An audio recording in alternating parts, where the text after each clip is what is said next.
विराज बहुत ही होशियार और मेहनती लड़का था। एक दिन उसके मन में आया, क्या जिंदगी भर मैं ऐसे जंगल में लकड़ियां काटता रहूंगा?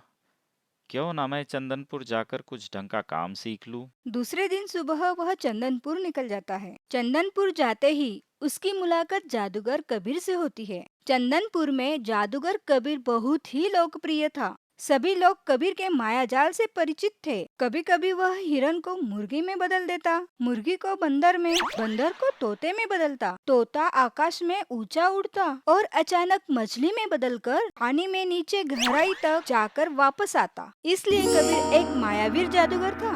विराज ने कबीर से पूछा, आपके पास कुछ काम है? मैं कुछ भी करने के लिए तैयार हूँ। वैसे भी जादूगर कबीर को एक नौकर की जरूरत थी, तो उसने तुरंत हाँ कर दी। हाँ हाँ, मुझे एक नौकर की जरूरत है। क्या तुम काम करोगे? जी जरूर। विराज इस बात से बहुत खुश था कि उसे जादू सीखने मिलेगी, लेकिन उसे क्या पता कि जादूगर कबीर बहुत स्वार्थी है। वह किसी को भी अपनी जादुई विद्या नहीं सिखाता था।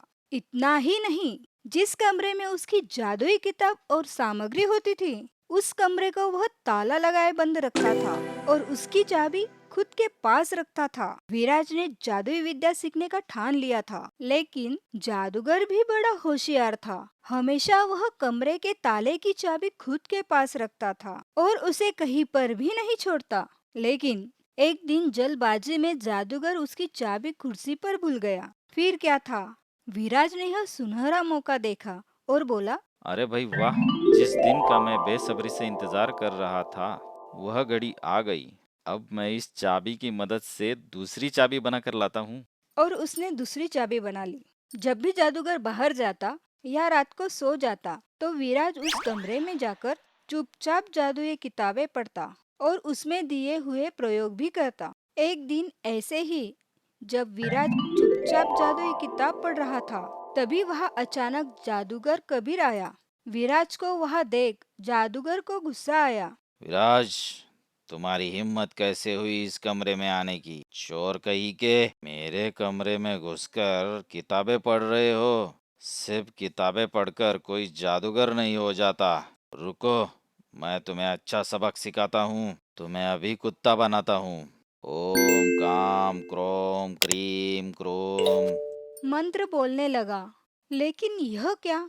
मंत्र पूरा होने से पहले ही विराज दूसरा मंत्र बोल पंछी बनकर वहां से उड़ गया। उसे ऊपर से उड़ते हुए बहुत ही मजा आ रहा था। तभी अचानक से उसके पीछे एक चमगादड़ आया और विराज बाल बाल बचा। उसने पहचान लिया। अरे, यह कोई मामूली चमगादड़ नहीं, यह तो जादूगर कबीर है। भागो यहाँ से। और फिर से विराज ने एक मंत्र बोला और वह गेंद बनकर तुरंत नीचे गिरा। लेकिन वह सीधा महाराज के बगीचे में जा गिरा, जहाँ पर राजकुमारी खेल रही थी। उसने गेंद देखी। अरे वाह, यह गेंद कितनी सुंदर है, मैं इसी के साथ खेलती हूँ। वहाँ पर एक साधु आया और उसने राजकुमारी से कहा, राजकुमारी जी, यह गेंद हमारी है। कृपया इसे हमें दे दो। नहीं नहीं, यह मेरी गेंद है, मैं नहीं दूंगी। तुम झूठ बोल रहे हो। भला साधु भी गेंद के साथ खेलते हैं?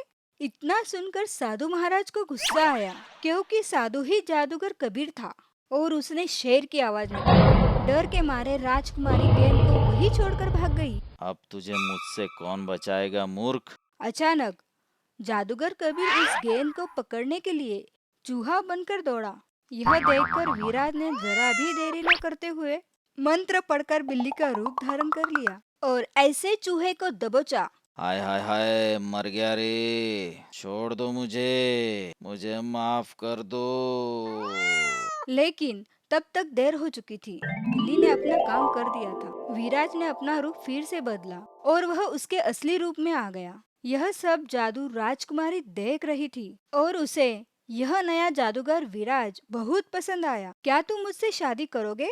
यह सुनते ही जादूगर विराज बहुत खुश हुआ, क्योंकि मैंने तो सपने में भी नहीं सोचा था कि राजकुमारी जी मेरे साथ शादी कर सकती है। अगर कोई भी विद्या मन से सीखो तो आपको सफलता मिलनी ही है। बस जरूरत है तो आपकी मेहनत और लगन की। फिर आपको सफल होने से कोई नहीं रोक सकता। आपको हमारी कहानी पसंद आई हो तो कमेंट करें, लाइक करें और ऐसे ही मजेदार हिंदी एनिमेशन कहानियों के लिए सब्सक्राइब करें।